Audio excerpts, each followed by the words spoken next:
Friends and professionals, welcome to another Modern Lending Lab live. We're back, baby. We're here. This is it. Today's message is not complicated, but it's important and it needs to be said and it needs to be heard. And I just feel called to talk about this today. So you can see the title right up here in the upper right. Can we teach an old dog new tricks? And here's what I want to say. The world has changed. Shocking revelation for all of you. The world's always changing. I was speaking in Chicago and then Vegas this last week, and it was just a lot. But one of the themes that was emerging from this conversation with great salespeople was reflecting on all of the radical change that has happened in the mortgage and real estate industry. It's been dynamic. And it doesn't have to go back very far. We can go back to COVID, which radically transformed the world for everybody, but especially for people in mortgage and real estate. We had to be forced into this digital world. We can go back even before that. And we had the mortgage meltdown in 2008 through 10 and the chaos that ensued in that time. And then you just can keep going back and seeing change and change and change. I was laughing because my dad had to drive physical files up to the VA administration in Los Angeles to turn a loan in. I came into this industry right as fax machines were kind of starting to go out, but faxing was real, like faxing rate sheets around. I had to echo down files, which for you young people, that is the double hole punch. Don't worry about it. I had to put things into a stacking order, a cover letter. The world's just radically been changing for my entire career, your entire career, and we're on the cusp of AI, which is going to radically transform the world we're in. So the world's changed. The world's always been changing. And you've had to learn new tricks. You've had to figure out what to do. I mean, this is another great example, but I was talking to my old mentor about how he used to prospect real estate agents, and he would take a sack of dimes. He would go down to the beach and he would cold call realtors on a payphone. And because it was so painful, he would do it at the beach so he could take a break and go sit and look at the waves for a second in between rejections. Like that. It's real. It's real life. Some of you drove around with phones in your cars that were had a cord. Remember the BlackBerry? The BlackBerry was such an incredible innovation at the time. Unbelievable. You had a keyboard. You could fire off emails. I remember that it changed the game for everybody. And I was going to put a chart up on the board, but I'm on the screen, but I'm not going to do it today. But there is something called the innovation adoption life cycle, and I'm looking at it right here. You've seen this before. You know what? Forget it. We're doing it. We're putting it up. Bam. There it is. Innovation adoption life cycle, and my overlay is messing it up. But you've seen this before, right? You have the innovators, the people that are like the first, and these are the people that drove around with cars with phones with their that were plugged into their car. The brick phone. Remember these things? You have the early adopters. You have the early majority, the late majority, and the laggards. You have this curve of how we adapt to the world around us. And we're in that now when it comes to video, social media, and digital reputation, personal brand, that whole thing. We're in that change now because the behavioral thing that everyone needs to pay attention to, that you're living and you're living examples of, is that we're staring at screens all day. We're getting sucked into a world of entertainment and education on these smart devices that are in our pockets and connected to our body 24/7. There's something called phone anxiety these days, that if your phone is not within arm's reach, you start to feel a little disconnected or weird. The world's changed. And so for you and your profession and your career, with what you're trying to accomplish, which in my estimation is probably the same thing many people are trying to accomplish, expand relationships, build more influence, open new opportunities for you to provide your goods and services. Am I close? That's it. And so we have all the traditional ways of doing that: cold calling, ads in the newspaper. But then we have these new mediums now, the influencer economy, the social media world, where it's almost a requirement if you want to achieve the goals, the means to your end, if you want to continue to build relationships, deepen influence, expand opportunities, you have to play in this world. So can you teach an old dog new tricks? Of course, you've been learning them your entire life. You've been learning new tricks every time they've come out. Now, you might be a late majority. You might be coming in after everybody's already kind of through it. That's okay. The reason this message is so important today, and that was on my list to share, is because you're losing ground. You might not feel like it. You might not feel like it's that dramatic of a thing, but you're losing ground. If you're not playing in these spaces, if you're not getting over the curve and getting out of the late majority and into the early adopters, if you're not figuring out how to do video and find your voice and find your niche and find a way to contribute on society and social media and really play, then you're losing ground. You're losing ground because the next generation that's here now and the one that's coming after are already in this space. They grew up with this technology. They grew up on Instagram, and so they're early adopters. They're innovators. They're already ahead of the game, and you're losing ground. If that doesn't resonate, if you're like, Alec, I don't agree, don't agree. Go and be a student of your own experience and pay attention to what's happening around you and make your own assessment. But to me, like, it's crystal clear.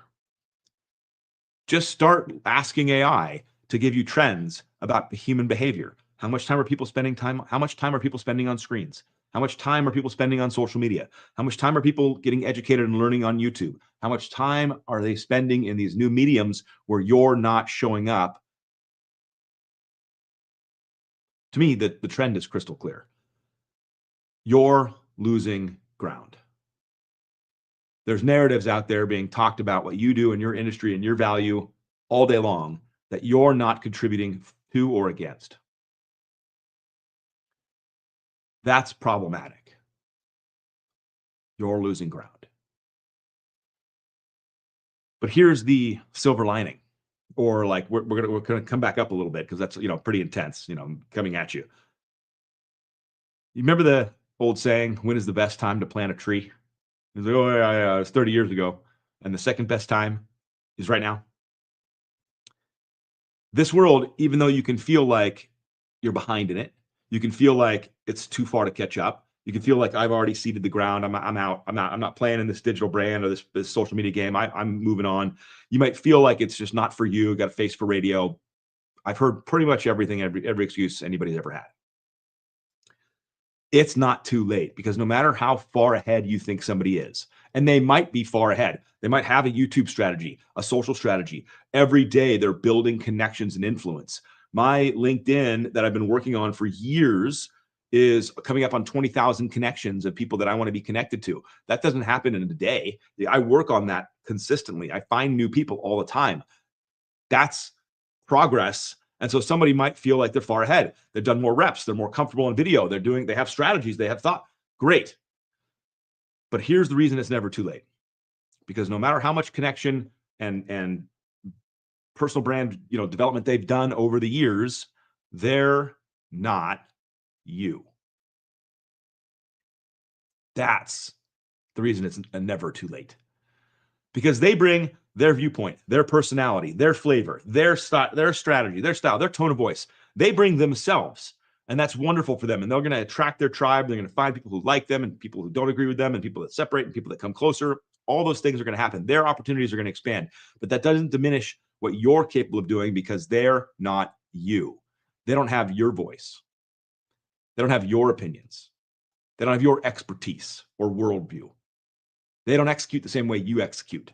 They're not you. So no matter how big their personal brand experience is launching, when you step in and when you turn the camera on and when you share and when you put yourself into a position of vulnerability and you seek to serve and help others, your opportunities aren't diminished by how far ahead they may seem to be.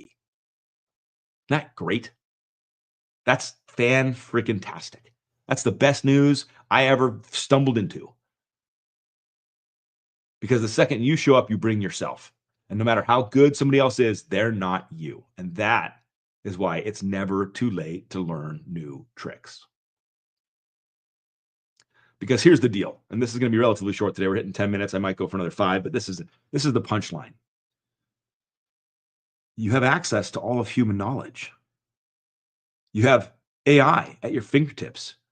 You have a search engine with videos that can literally tell you anything and how to accomplish or do anything you're really looking to do. To learn new tricks now, it's actually easier than it's ever been, because there's tutorials that you can watch and be walked through. You want to start a podcast? A million resources on how to do that. Not complicated. I figured it out.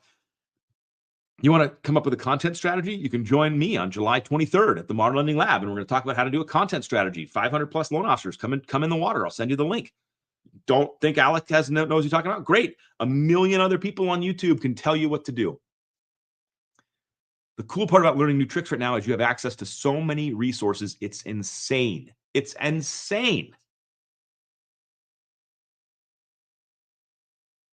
I used to tell people that the reason I was able to be so successful in my first year originating and fund $85 million and, the Scotsman's Rookie of the Year and all this stuff was not because I had any clue what the heck I was doing and born into a mortgage world and I'm just the man, I'm a savant. No, it's because I called all the top producers at my company and I begged them and asked them if they would go to coffee with me or get on a phone call with me and tell me what they did.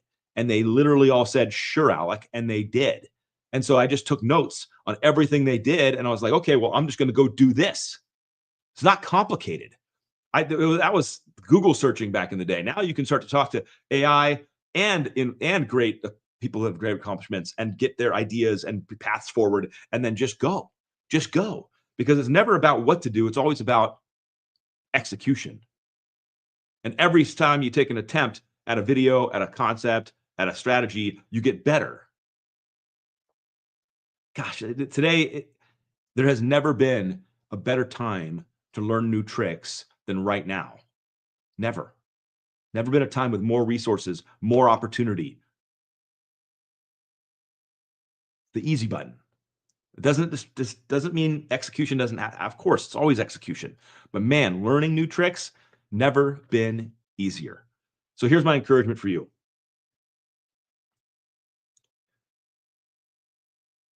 I know you recognize that the world's changing. I know you see it. I know you're living in it. I know you see that this social media, personal branding, YouTube digital space is something that you have to play in, or else you're just going to limit your ability for success. I know you know this. I get nodding heads every time I speak or talk to somebody or coach somebody and we walk through the changing world and the new behaviors and these new mediums. It's always like, yep, I see it. I'm seeing it every day. Yes, 100%. People just staring at their phones. People just consuming so much information on YouTube and social media. There's no denying it.